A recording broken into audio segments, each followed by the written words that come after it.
Okay, I'm going to talk about the balance of payments. The balance of payments is an account of all the flows that are coming into a country and exiting the country, the financial flows. Obviously, a country is trading with the world, but also for other reasons. There will be flows of finance coming in and out of the country. There's three accounts in the balance of payments. You've got the current account, which basically looks at the trade, but also some income and transfers.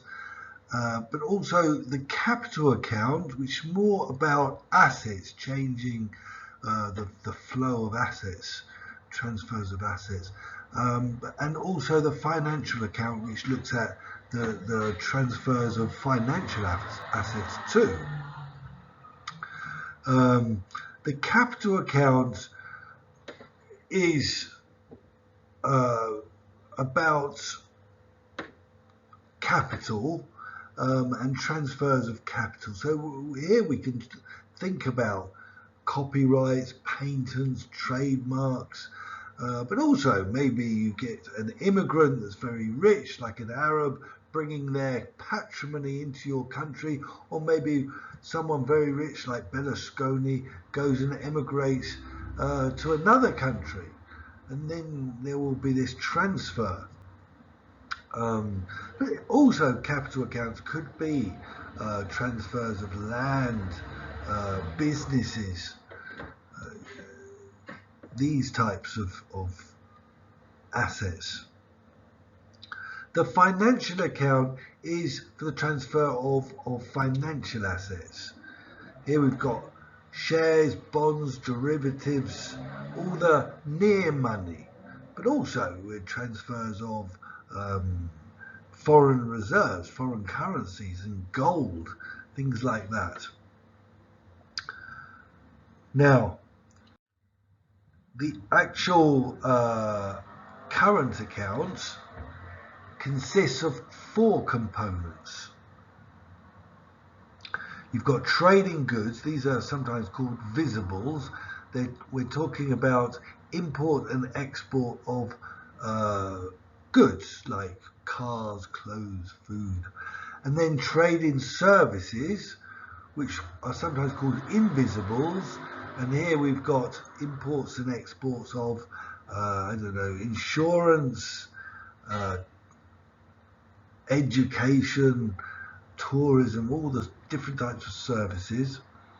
And then primary income. Primary income comes from the factors of production, income from the factors of production. We know the factors of production are land, labour, capital and enterprise, and that can produce profits, interest, dividends and wages, or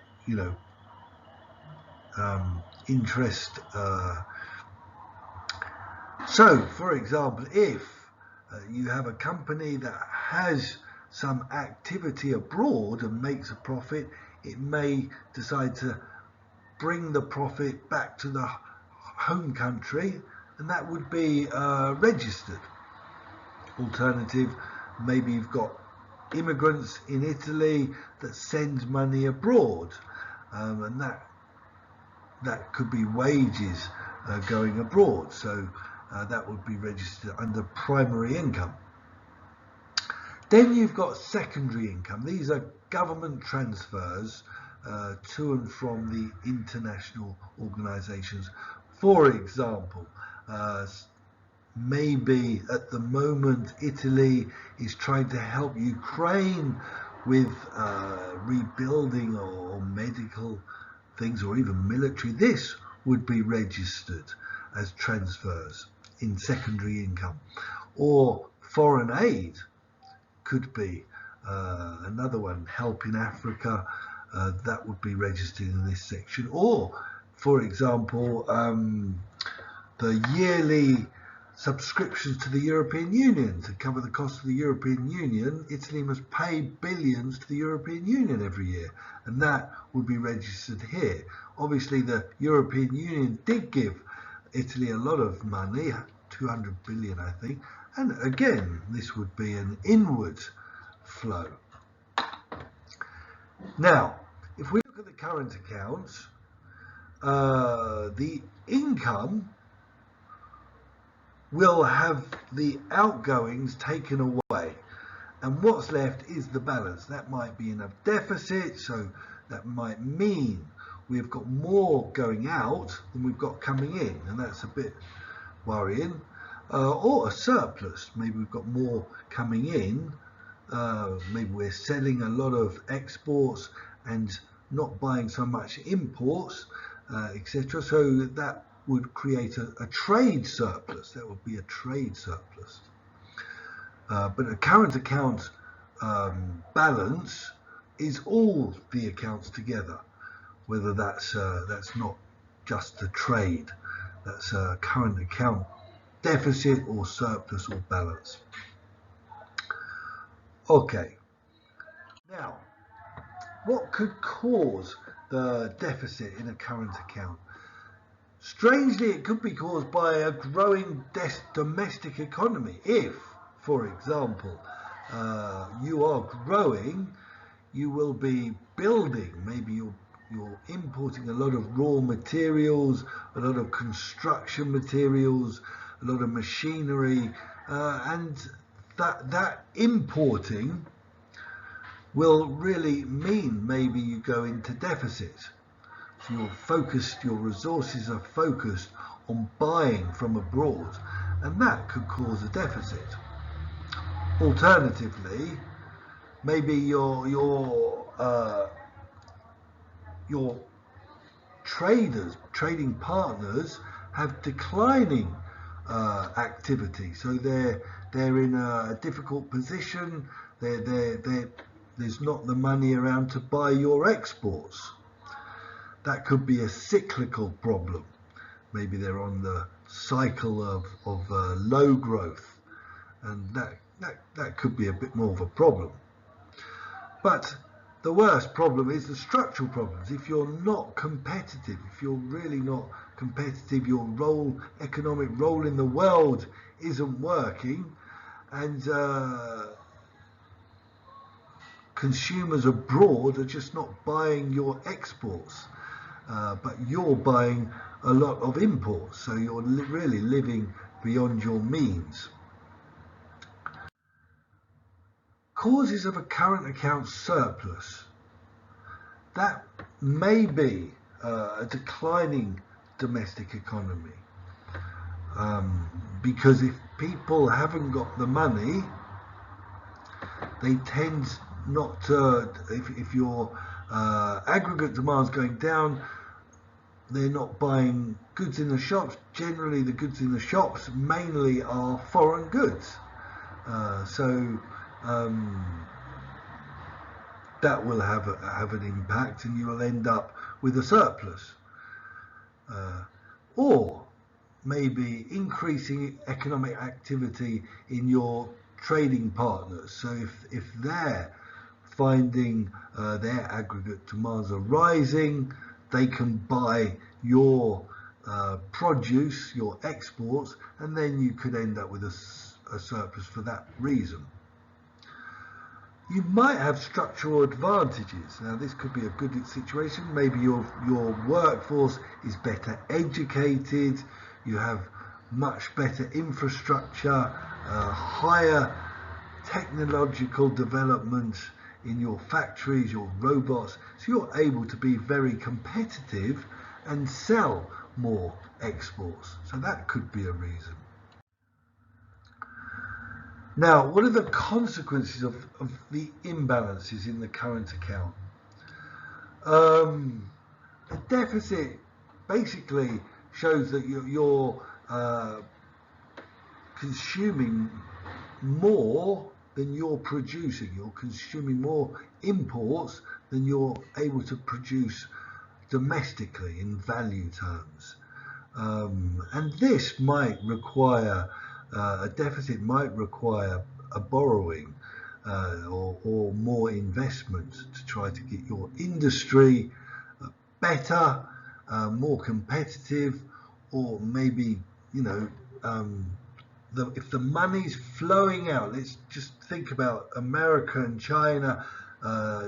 Chinese tend to sell a lot more to the Americans, so generally they're accumulating a lot of dollars.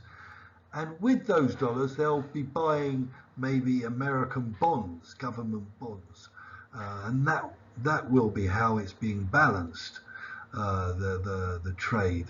But not really a good situation in that situation. Another consequence could be that it reduces aggregate demand, which slows growth and increases unemployment. So if you've got a deficit, that means you're not selling so much abroad, and you know, the demand's going down for your produce, and so your industries are producing less profit. Maybe they'll have to start you know, getting rid of workers and creating unemployment. It could start creating a crisis in the economy. So that could be a result. A surplus is when a country's earning more than it's spending, so it's managing to produce more than it's consuming. So that means the consequence of that means that they're not really maximizing their standard of living. They could be enjoying a better standard of living if they did start, maybe they could produce less and have more leisure time, or buy more produce from abroad. And there could be an inflationary pressure if, you know, the increase in money supply really increases demand. Could have demand pull inflation. But generally, I mean, if you've got, like, China had a very big, or has a very big surplus with America, hundreds of billions of dollars, and they bought a lot of government bonds, but also they can buy American shares or American companies as a whole, or even land, or set up businesses in America, etc., etc., even though there's lots of regulations. But it does mean they've got a power and a control that's growing. Really, if, like a family, if in a family your outgoings are more than your incomings over a long period of time, maybe that family will have to, you know, borrow money, maybe even sell their second home or sell their shares, and their patrimony is reducing. And that will be what's happening on a national level to a country. The patrimony is actually shrinking, or could be. Normally, to judge these imbalances, it's done as a percentage, so the deficit or surplus is quoted as a percentage of GDP, because obviously if you've got a very, very big GDP, maybe you can afford a bigger deficit. It's not such a problem. But if you've got a small GDP, the same size deficit would be more of a problem.